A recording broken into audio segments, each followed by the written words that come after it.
हाल है? हाँ ठीक ठाक। अच्छा, क्या रेट है आज? राजी तुम पता क्या करो, सारे में पहले काम करो, जब तुम कम कर रहे पे ये तुम छोड़ दो।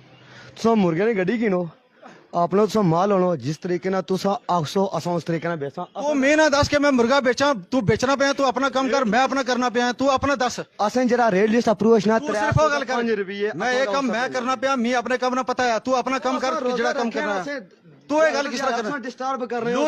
लूज टॉक मत करो। लूज टॉक नहीं, मत ना कर रहे हैं।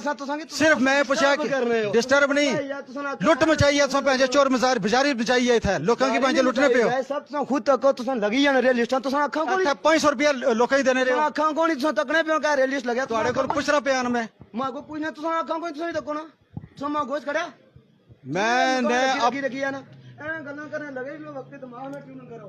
तू मेरी गल सुन, तेरे पर FIR हो जैसी जी, तू बकवास करना पे। मैं बकवास ना करना, तू सिर्फ मैं पूछा कि रेट लिस्ट क्या है, तुम्हारे को पूछा क्या है, तुम तको जी रेल लिस्ट और गाहक आगे भेजन तू 500 रुपया देना रे। कौन 500 देना पिया, कड़ा बंदा 500 देना खैर मैं थोड़ा बंदोबस्त करा, 500 रुपया तुम्हारे को बंदा लेता गया।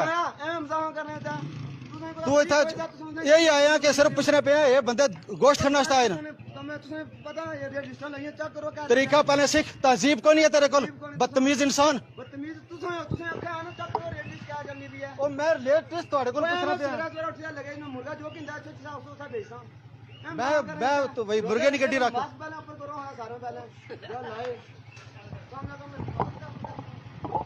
ऐसे ऐसे बदतमीज और बेहया किस्म के इंसान भी यहाँ पर हैं जिनको बात करने की तमीज नहीं है।